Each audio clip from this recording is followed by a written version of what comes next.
अपन next problem देखते हैं। ये आईआईटी का पूछा गया क्वेश्चन है और आई थिंक ये 2012 में पूछा गया था।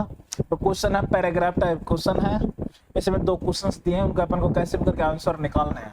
तो देखिए ये सर्कल और स्ट्रेट लाइन का मिक्स क्वेश्चन है, तो इसमें काफी सर्कल और स्ट्रेट लाइन के काफी कॉन्सेप्ट क्लियर हो जाएंगे। ठीक है, कैसे अपन क्वेश्चंस को अप्रोच करेंगे उसको ध्यान से देखना है और अच्छे से फिर सॉल्यूशन को नोट भी करना है।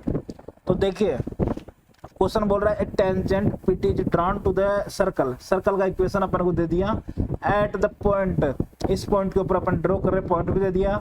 ए straight line L perpendicular to PT, जो अपने पास स्ट्रेट लाइन है वो पीटी के परपेंडिकुलर है। Is tangent to the circle, जो अपने पास एल है स्ट्रेट लाइन वो इस सर्कल के लिए टेंजेंट भी बन जाती है। तो इसके बाद में बोल रहा है कि फर्स्ट पार्ट में बोल रहा है कि common tangent of the 2 circles, basically common tangent का इक्वेशन बताना है। बी पार्ट में बोल रहा है possible equation of L1 is, L1 की बेसिकली L की इक्वेशन फाइंड आउट करना है। तो कर लेते हैं, ध्यान से अप्रोच करिएगा। इसमें अपन को सर्कल दिया है x square plus Y square equal to 4 1 2, इसका सेंटर क्लियरली दिख रहा है, ओरिजिन होगा, रेडियस अपने पास 2 होगा। अब इसके ऊपर कोई पॉइंट है √3,1, इसके ऊपर अपन क्या कर रहे हैं टेंजेंट ड्रॉ कर रहे हैं। तो ये टी पे मिल रहा है, तो इसका डायरेक्टली इक्वेशन लिख सकते हैं अपन, इक्वेशन ऑफ टेंजेंट कैसे लिखते हैं। यदि पॉइंट उस कर्व के ऊपर लाइक कर रहा हो तो डायरेक्टली अपन लिख सकते हैं t = 0। ठीक है, तो यहाँ से क्लियरली दिख गया कि t = 0 करते अपने पास आएगा √3x प्लस y = 4। ये अपने पास पीटी का इक्वेशन आ गया। ठीक है, अब इसका अपन पहले लाइन स्ट्रेट लाइन एल का इक्वेशन बेसिकली फाइंड आउट कर लेते हैं। तो यहाँ से क्लियरली दिख रहा है कि इसका स्लोप कितना होगा -√3। तो लेट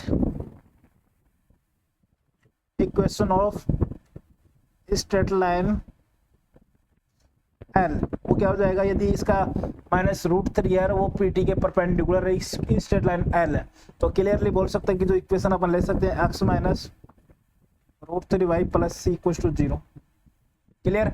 अब ये दूसरे वाले सर्कल के लिए क्या बन जाती है, टेंजेंट बन जाती है।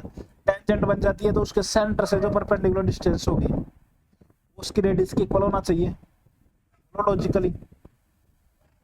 अब ये इक्वेशन आ गया अपने पास x -√3y + c = 0। क्लियर।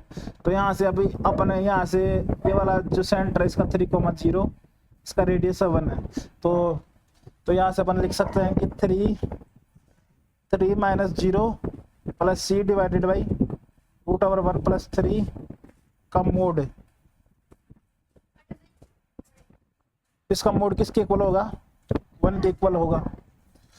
तो अपने पास क्लियर दिख रहा है कि 3 + c ये क्या आ जाएगा, मोड को उठाएंगे तो एक बार प्लस वाला लेंगे एक बार माइनस वाला। तो यहाँ से c का वैल्यू आ रहा है -1, यहाँ से c का वैल्यू आ रहा है -5। क्लियर। तो अपने पास जो इसका इक्वेशन होगा वो आना चाहिए x -√3y = 1 या x -√3y = 5। अब इनमें से कौन सा ऑप्शन है देख लीजिए। Possible equation of L x -√3y = 1, first वाला ऑप्शन करेक्ट है। x + √3y = 1 नहीं, ये नहीं हो सकता। x -√3y = -1 ये भी नहीं हो सकता। x + √3y = 5 ये भी नहीं हो सकता। क्लियर। तो सेकंड पार्ट का ऑप्शन एक करेक्ट होगा। अब फर्स्ट पार्ट को देख लेते हैं। बेसिकली कॉमन टेंजेंट का इक्वेशन अपन को कैसे भी करके फाइंड आउट करना है। तो देखिए डायग्राम बना लीजिए। ये अपने पास सर्कल 1 है, ये सर्कल 2 है। ठीक है, इसका रेडियस 2 है और इसका रेडियस कितना है, 1 है। क्लियर। इसका सेंटर 0,0 है और इसका सेंटर 3,0 है और यहाँ से क्लियरली दिख रहा है कि एक्स एक्सिस के ऊपर लाई कर रहे हैं दोनों सेंटर। ठीक है, तो देखिए अब इन पे कॉमन टेंजेंट ऐसे कुछ बनेंगी। ठीक है, ऐसी कुछ बनेंगी जो यहाँ पे किसी पॉइंट पे जाके इंटरसेक्ट कर रही हैं। क्लियर। तो अब इसको अपन मान लेते हैं कि जो जहाँ पे इंटरसेक्ट कर रही है उसको टी ले लें, उसके कोऑर्डिनेट अल्फा, बीटा ले लें। तो अपने एक प्रॉपर्टी देखी थी जब अपन कॉमन टेंजेंट्स की बात कर रहे थे, तो अपन ने देखा था कि इन कॉमन टेंजेंट्स का external point of intersection C1 C2 का एक्सटर्नली R1:R2 रेशियो में डिवाइड करता है। यदि इसको सेंटर C1 ले, इसको सेंटर C2 ले, तो क्लियरली दिख रहा है कि TC1/TC2 ये अपने पास आएगा 2/1। TC1 मतलब यहाँ से यहाँ तक की, ये वाली TC1 यहाँ से यहाँ तक की, क्लियर। तो अपन यहाँ से यहाँ तक यदि 2:1 है तो ये 1:1 हो जाएगा, बोलो ठीक है।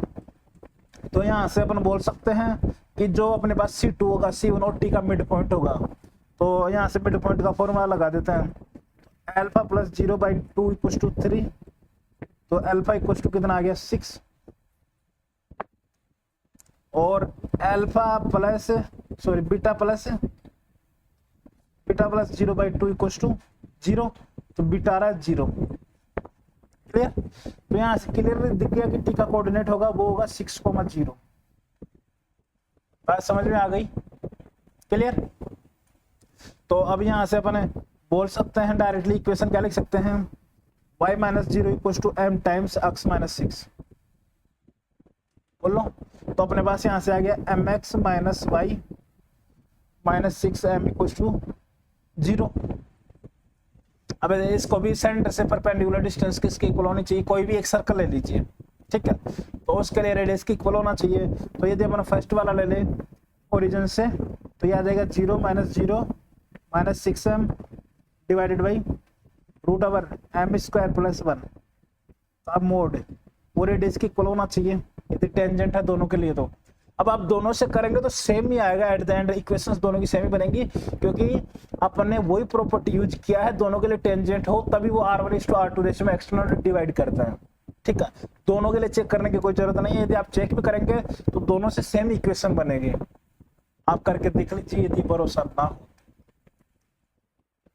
मैंने लेक्चर में बहुत अच्छे से डिटेल में समझा है इस चीज को, ठीक है।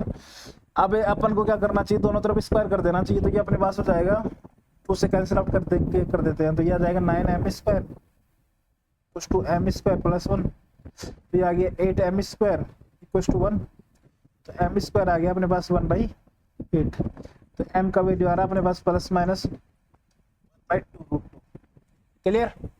m का वैल्यू प्लस माइनस 1/2√2 आ रहा है, तो अपने पास जो इक्वेशन होगी वो अपने पास आ जाएगी y equals to plus minus 1/2 times x minus 6। तो यहाँ से इसको लिख सकते हैं plus minus 2√2 equals to x minus 6, ठीक है। y टाइम y भी आएगा, तो एक बार हो जाएगा x plus 2√2y equals to 6, एक बार हो जाएगा x minus 2√2y equals to 6, clear. तो अपने पास जो इक्वेशंस होंगी कॉमन टेंजेंट्स की ये होंगी, ठीक है। तो इनमें से ऑप्शन देख ले कौन सा करेक्ट होगा, x plus 2√2y equals to 6, x plus 2√2y equals to 6, और ये अपने पास है x plus 2√2y equals to 6, तो ये आई थिंक ये ऑप्शन गलत है, इसमें आपको इसको करना चाहिए, यहाँ पे थोड़ा सा चेंज कर लीजिए, ऑप्शन होगा, मैंने आई थिंक लिखने में मिस्टेक कर दिया, ठीक है। तो इसका करेक्ट ऑप्शन होगा डी। आप अप्रोच देखिए मैंने कैसे अप्रोच किया है वो इम्पोर्टेंट है, आंसर तो कोई भी आ सकता है, कोई भी ऑप्शन दिया हो सकता है, प्रोसीजर ठीक होना चाहिए। मल्टीपल चॉइस क्वेश्चन होगा तो उसमें 2 ऑप्शन दिए होंगे, तो अपन को दोनों टिक करने पड़ेंगे फिर, ठीक है। तो नेक्स्ट क्वेश्चन की आगे बात करते हैं, तो ठीक है, इसको नोट कर लीजिए, प्रैक्टिस करते रहिए साथ साथ, ठीक है।